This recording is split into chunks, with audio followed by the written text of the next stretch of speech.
Hello folks, Changer here, and welcome back to more Pokemon Crystal. Last time we made our way all the way down here to the Pokemon Center on Route 32. This time we are going to be continuing ever further southwards in search of our next destination, which the game really hasn't explained what it is yet, but I'm sure we'll find out soon. Anyway, as you can see, I am currently recording this on a Friday. That is because on Fridays only, if we come over here to this little nook, this girl is here. So you cannot get the hidden Great Ball in this spot on a Friday, which is why I mentioned this last time. This is Frida. Yahoo! It's Friday! I'm Frida of Friday. Nice to meet you.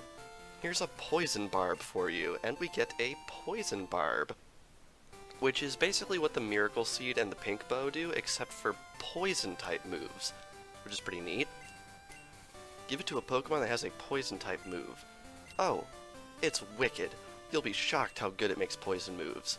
Yes, indeed. Now, it's worth noting, this girl and all the other people that show up only on certain days of the week, they will show up every day of the week, but you can only obtain the item they hand out one time. So, definitely something worth noting. Anyway, heading down here, that badge, it's from Violet City. You beat Faulkner? Oh yeah, I did. Yeah, I teased you guys a little bit. There is one more trainer on this route, but I figured the Pokemon Center was a really fitting place to stop, so that is where we stopped. Alright, so we have a level 6 Pidgey right here. I'm curious to see if we can take it down with Zubat. Of course, if we keep missing Supersonic, we can't get that lucky. But it looks like we hit it the second time, which is not terrible. So hopefully we can get our luck back up a little bit. Please hurt yourself. It was worth a shot. Worth a shot indeed. Alright, gonna try and spam Leech Life, and hopefully this Pidgey will go down as quickly as we can get it to go down. Oh man, that did almost nothing. Yeah, probably not worth it unless it hits itself. Yeah, it's just not hitting itself, which is lovely. So we are going to head over to Totodile to actually take down this Pidgey, although hopefully Zubat will still get a level. And look, we confused it, but it didn't even hit itself. And it wore off after 2 turns. Like, what's up with that game? I thought you'd be more fair to me than that. I mean, I've played you how many times over the past 16 years? Hey, anyway, Zubat does get level 11, but unfortunately does not get a new move, which is really unfortunate. Anyway, I'm going to keep Totodile out here because Totodile is very, very close to a level. And believe it or not, Totodile is actually pretty darn close to evolving. And I'd really like to have Totodile evolve sooner rather than later, because we're going to be needing a little bit of extra oomph pretty soon. Anyway, Totodile gets to level 17 right there, and we have a Spearow coming out. I'm going to switch over to Zubat just to do the switch in, switch out strategy. Now, the really unfortunate thing about Generation 2 and the remake is that there is an item in pretty much every Pokemon game that allows you to train up Pokemon without having to send them into battle first. You get that extremely late in Generation 2, which is really, really unfortunate. In later games, you get it usually like before you get 1 or 2 gym badges, but here you have to wait until you have at least 4. But we're probably not going to get the item I'm talking about until we get around 6 badges, just because, not to spoil too terribly much, but there are some branching paths later in this game, which should be interesting. Anyway, down goes the Bird Keeper. And right over here, Union Cave ahead. Very interesting. I'm going to run back and heal really quick because the Pokemon Center's right here, then we'll head on into the cave. Alrighty, now that we are all healed, let us loop around here, and this is our first cave. This is Union Cave. Not a very big cave, but there are a few Pokemon and trainers that you can find in here, which is definitely worth noting. Right here we have an X-Attack, which is really cool. And right here we have a wild Pokemon. Oh, Repels can't come soon enough, but we also have some trainers in this area. Whoa, what a surprise! I didn't expect to see anyone here. Yes, indeed. Now, in Union Cave, there is precisely one new Pokemon that we could not obtain before this point. During the daytime only, yeah, I don't know what's up with that. Because, like, it's a cave, isn't it always dark regardless? In the daytime only, you can obtain Sand Shrew, which will eventually evolve into Sand Slash, which is really cool. Anyway, as you might expect, there are a lot of ground and rock type Pokemon and corresponding trainers in Union Cave, so Totodile's really going to be our main powerhouse to get through this area. But luckily we can share experience with Zubat as much as we can. And he says he's beaten big time. Oh, hikers.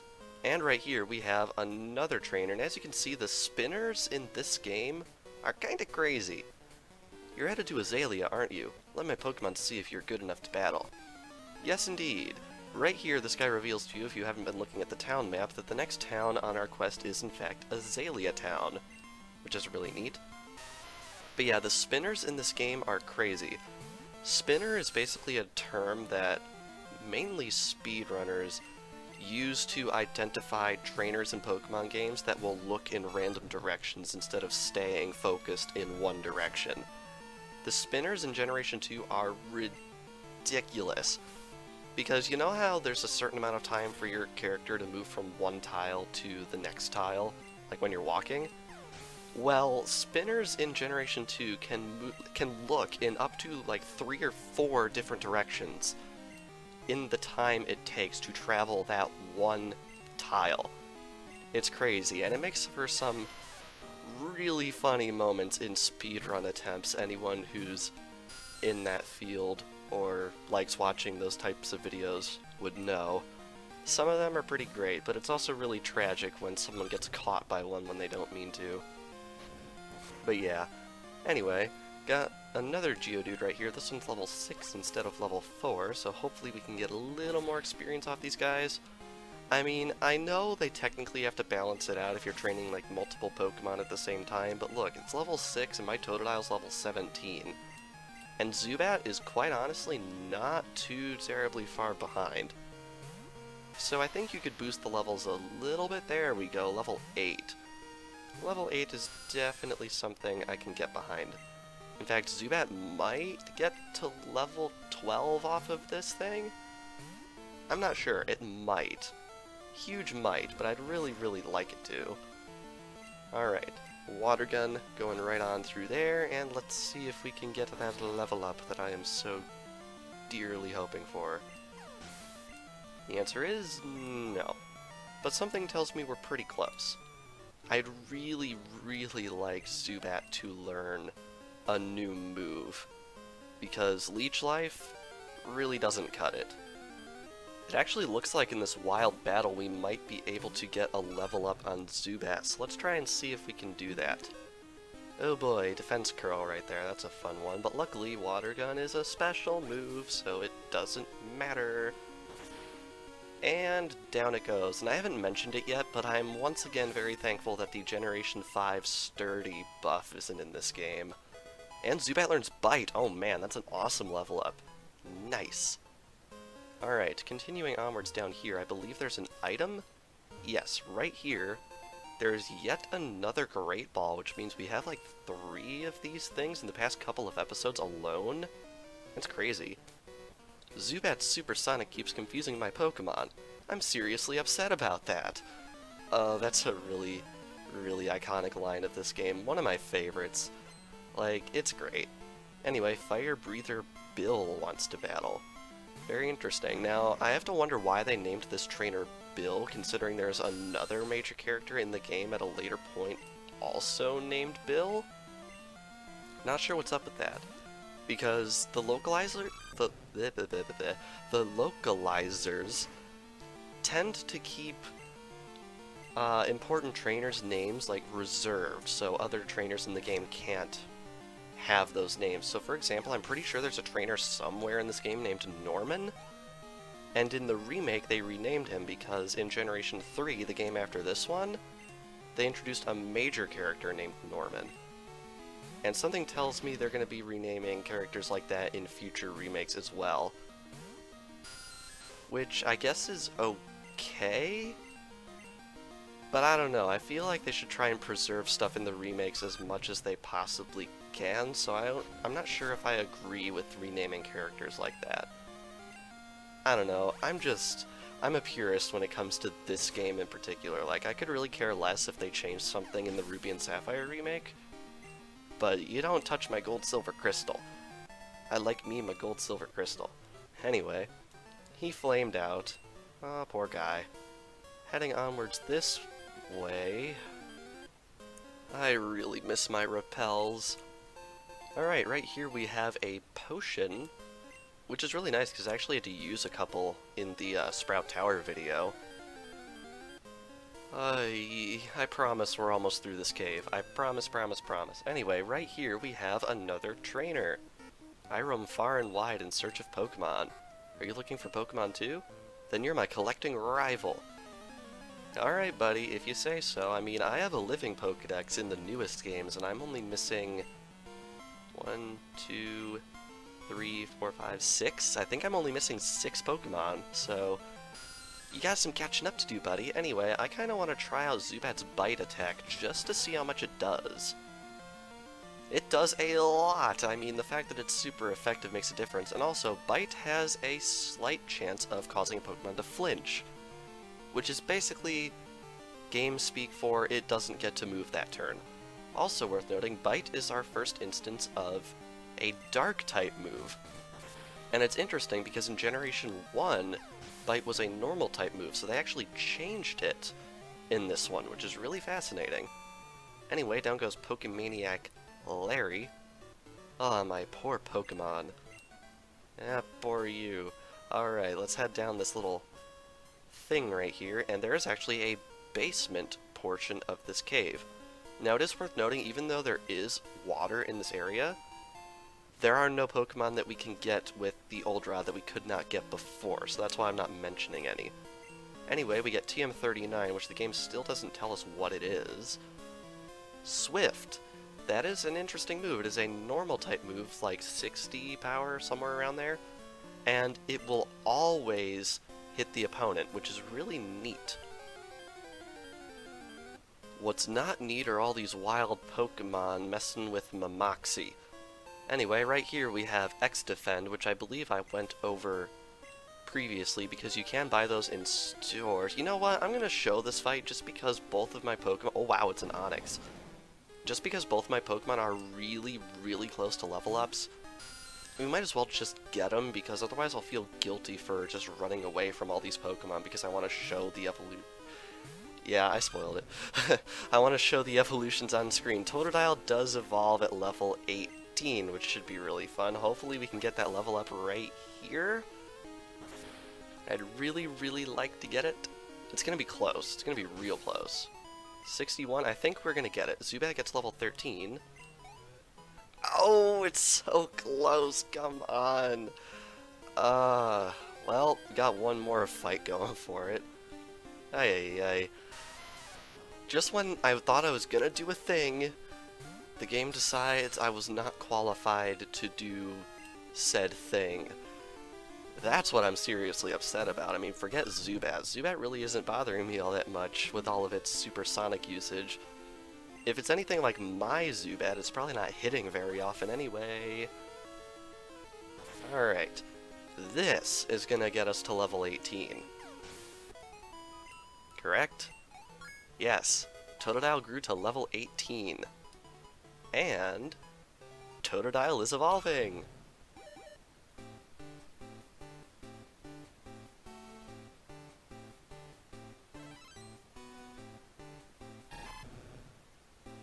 Very nice. Congratulations, your Totodile evolved into Croconaw.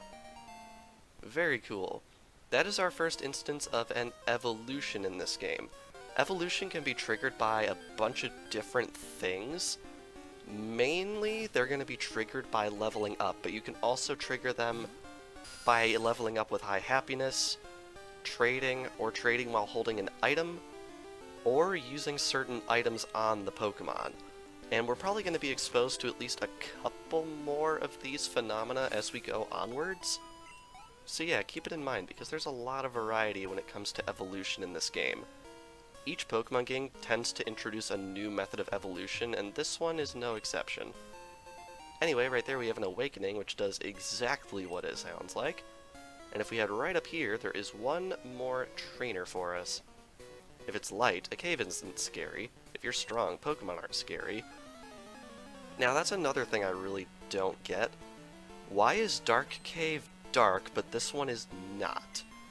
I have to wonder why that is, although maybe there's like weird cracks in the ceiling that let light in? But I don't know, it just seems really odd. Anyway, we have a fire type right here, so I think there is nothing better for us to do except for switch into Croconaw.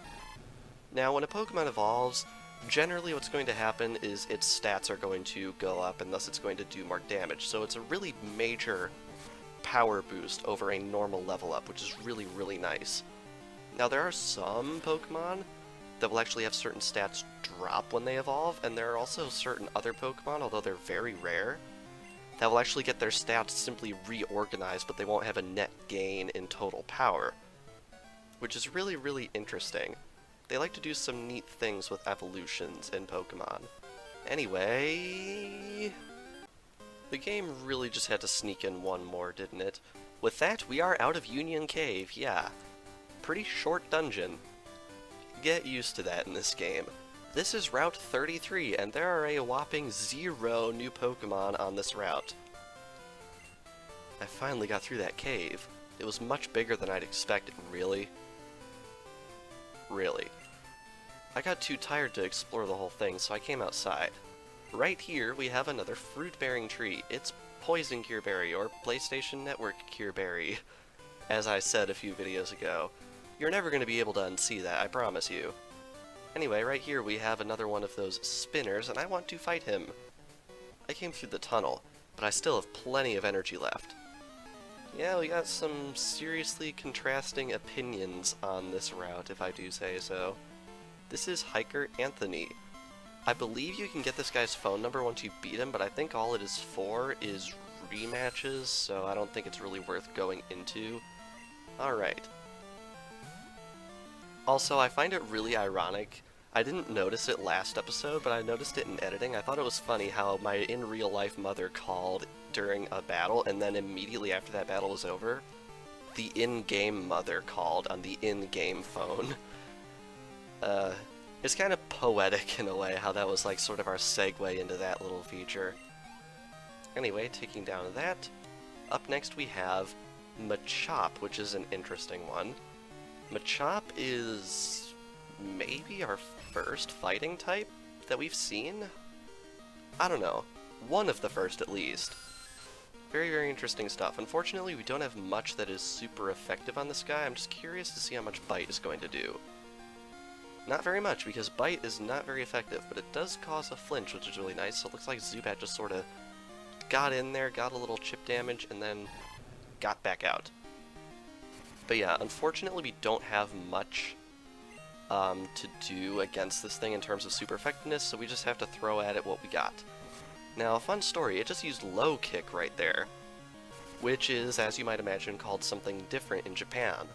But then when Black and White came out, they revealed a new move that was called Low Kick in Japanese. But unfortunately in English, there was already a move called Low Kick. That move went on to become Low Sweep in the English version, which is really interesting. Whoa, you've got more zip than me. You bet I do, good sir. Alright, and with that, shortest route in history, right guys? We're in Azalea Town.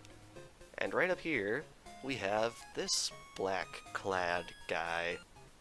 It's unsafe to go in there, so I'm standing guard. Aren't I a good Samaritan? A, why is Samaritan seemingly capitalized? And B, do we trust him? I'm not sure. This is the Slowpoke Well, also known as the Rainmaker Well. Locals believe that a Slowpoke's yawn summons rain. Records show that a Slowpoke's yawn ended a drought 400 years ago. Very interesting indeed. What is also interesting is with new towns come new shops. And in this shop, what can we buy that is new? Ooh, we can buy charcoal, which is interesting. This is a held item that powers up fire-type moves. As you can see, it is very expensive, and I do not recommend you buy it for reasons we're going to be getting into later. We also have Pokeballs, potions. We can also buy super potions now, which is cool. And we can finally buy repels. Repels will do exactly what they say. They repel weak Pokemon for 100 steps. When they say weak Pokemon, they mean Pokemon of a lower level than you, which is really nice. So if you have a strong Pokemon you want to... Wow, I cannot talk today. And you want to just not fight weaker Pokemon, you just throw up a repel, and you won't have to worry about it. Also have antidotes, paralyzed heals, and flower mail, which is another type of mail, which we're probably going to be explaining later. I don't know. Mail's pretty much the most useless feature in this game, I have to admit. Anyway, with that, one last thing I want to do is I want to heal, because every time you get to a new town, it probably means you have to fight tooth and nail to get here, which I think we qualify for that, so we are going to heal up. Very good. And I think with that, we are going to end things off here. So, this past episode of Pokemon Crystal, we made our way through Union Cave and arrived here in Azalea Town in the south. Very cool. And next time on Pokemon Crystal, we are going to be exploring Azalea Town, because if something seemed a little off to you guys when we first got here, you'd probably be right. So without further ado, thank you all for watching, and I will see you guys next time.